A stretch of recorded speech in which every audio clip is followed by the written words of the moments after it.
When we come across fractions, one of the things that we have to do is to look at them and see if we can put them in a simpler form. In fact, see if we can put them in a form that might be called the lowest terms. So, for instance, if we have a fraction 12 over 36, then what we want is a fraction in its lowest terms. Now 12 will divide into both 12 and 36. So we can divide 12 into 12, 1, and 12 into 36, 3. And so that reduces to the fraction 1/3. The two fractions are the same. They are equivalent fractions. Now that's okay with numbers, but we want to be able to do it with similar things, but with algebra. In other words, similar expressions that have got letters in them. And whereas here we looked for a number that was in fact a common factor, that's a number that will divide into both the top and the bottom, what we've now got to look for is a common factor that's an expression that will divide into both the top and the bottom. So, instead of talking about it, let's have a look at some examples. So supposing we've got 3x cubed all over x to the 5th. What we've got to look at is what's the same on the top and on the bottom. Well, we've got a 3 here but no numbers down here.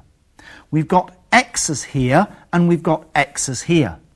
And what we can see is that we've got x cubed here and x to the 5th here. Now x cubed times by x squared gives us x to the 5th. So in effect we've got a common factor of x cubed on the top and on the bottom. So let's just write that down so we can see it more clearly. X to the 5th is x cubed times by x squared. And what we can see very clearly here is we've got a common factor of x cubed. So we can divide top and bottom by x cubed, and that leaves us with 3 over x squared. Now we don't need to do this middle step every time. What we have to be able to do is to see exactly what that common factor is. So let's have a look at some examples, and the examples will increase in terms of their complexity as we move through them, in terms of the difficulty. So, what's common here to both the top and the bottom? Well, on the top we can see we've got x cubed, and on the bottom x squared. And we know that if we multiply x squared by x, it will give us x cubed. So in effect we can divide top and bottom by x squared. X squared into x squared goes once, and x squared into x cubed leaves us with x, because x times x squared gives us x cubed. Similarly, y into y goes once, and y into y cubed, well, y times by y squared gives us y cubed, so if we divide in, what we get there is y squared. So on the top we've got x times by y squared, and on the bottom we've got 1 times by 1, so we don't really need to write the 1 there, and there's our answer.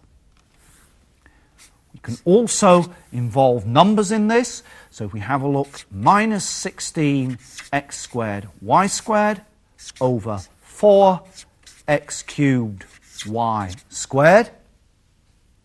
Here, minus 16 and 4. 4 goes into minus 16 minus 4 times. X squared on the top and x cubed underneath. X squared goes into x squared once, and x squared goes into x cubed x times.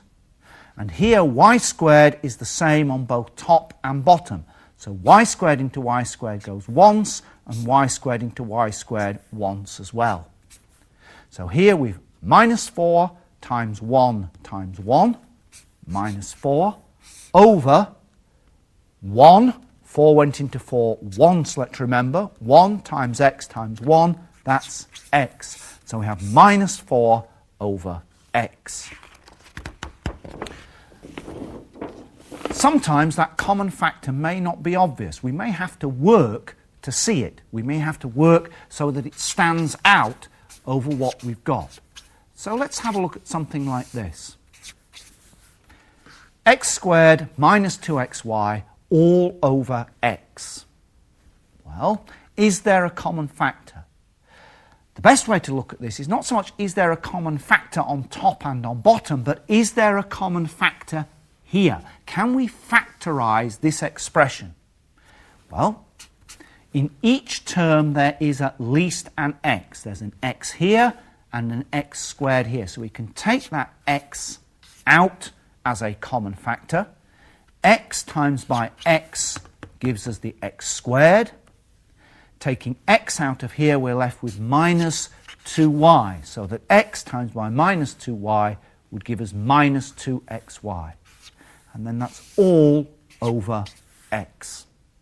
Now we can cancel the x. We can divide the top, the numerator, by x and the bottom by x. That's x into x goes 1 and x into x goes 1. And so what we're left with is 1 times that divided by 1. So we're just left with x minus 2y. Let's have a look at another one. X to the power 6 minus 7x to the 5th plus 4x to the 8th, all over x squared. Now again, what we want to do is look at this top line and see, have we got a common factor? Well, yes we have. It's x to the power 5, because x to the power 5 is included in x to the power 6 and x to the power 8. So we can take that out as a common factor.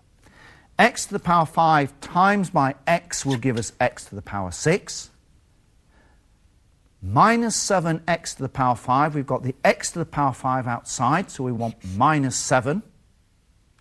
Plus x to the power 8, we're taking out x to the power 5th, so that's going to be 4x to the power 3. Close the bracket and all over x squared. And now we can see what we're looking at is there something common now between these two? And clearly we can divide x squared by x squared, and we can divide x to the power 5 by x squared. So we'll do that. X into x squared once. X squared into x to the power 5 is x cubed. And so we end up with x cubed times by x minus 7 plus 4x cubed. We don't worry about the dividing by 1. That's not going to change anything. Notice we don't multiply out the brackets. It's better to keep the brackets there. We may want it in that form to work with later.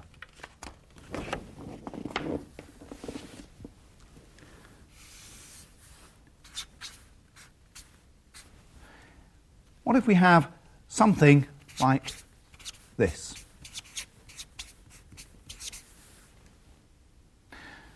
No obvious common factor, but this is a quadratic, and so because it's a quadratic expression, there is the possibility of factorising it. If there's the possibility of factorising it, then what we might find is that one of those factors could be x plus 1, in which case we could then divide top and bottom by that common factor. So leave the top as it is, and let's concentrate on this bottom. We want to be able to factorise that. That means two brackets, an x in each bracket. That ensures us the x squared. We want to have 2 as a result of multiplying these two numbers together that go in here and here. So we'll have 2 and 1. And now we need a plus sign to give us the plus 3x. And what we can see is that x plus 1 is a common factor. So I'm going to put the brackets around that one on top to show us we've got a common factor, and x plus 1 into there goes 1, and x plus 1 into there goes 1. And so we're left with 1 over x plus 2. You can have one that is, if you like, the other way up. So let's have a look at that. X minus 11a plus 30. Sorry, a squared minus 11a plus 30 over a minus 5. Again, the a minus 5, that's nice, that's okay. Let's keep that together with a bracket. But let's have a look at this. A squared minus 11a plus 30. Can we factorise it? Can we break it down into two factors? We've got a squared, so we'll need an a and an a. We now need two numbers that are going to multiply together to give us 30, but add together to give us minus 11. Well, 6 and 5 seem a good bet for the 30, and if we make a minus 6 and minus 5, that ensures the plus 30, a minus times by a minus, and it also ensures the minus 11a, because we'll have minus 6a and minus 5a there. We've now got a common factor of a minus 5, so we can divide the top by a minus 5 and the bottom by a minus 5. And so we end up with just a minus 6, and that's our answer. Now, that's the proper way to do them. Some of you might be tempted, when you see something like this, to forget what it is you're supposed to do. So you might suddenly think, lots of 3's. I can get rid of some 3's. So let's cancel a 3 here and a 3 there. One problem. We said we had to cancel common factors. 3 doesn't appear here in this term. There's no factor of 3 in this term. We cannot do this kind of cancelling. Let me just show you why not if we have a look at a numerical example. Supposing we had, let's say, 5 plus 3 over 3 plus 1. Now, if we do the computation without doing the cancelling, we get 8 over 4, and that's 2. Everybody's happy that that's the case. But if I do what I did here and suddenly go absolutely bananas and cancel the 3's, then that's a 1 there and a 1 there. So what I seem to have now is 5 plus 1, which is 6, over 1 plus 1, which is 2, gives me 3. And 2 and 3 are not the same. Now, we've agreed that 2's the correct answer. Where have we gone wrong? We've cancelled these 3's, divided by these 3's, but 3 is not a common factor because it doesn't appear in the 5 and it doesn't appear in the 1. So we can't do this over here by the same reasons. What we have to do is look and see if we can factorise what is on the top. 3x squared plus 10x plus 3. Can we factorise it? Well, the x plus 3 is fine. Let's keep it all together in a bracket. Brackets here. 3x squared, we'll need a 3x and an x. We'll also need a 3 and a 1 to make up this number here. And we've got to get 10 out of it, so we'll probably have to have the 3 there to give us 9x across there and a 1 there. Plus signs because these are all plus signs here. And now we can see we have got this common factor of x plus 3. So we can divide the bottom by x plus 3 and the top by x plus 3. And that will give us 3x plus 1. And that is the correct answer.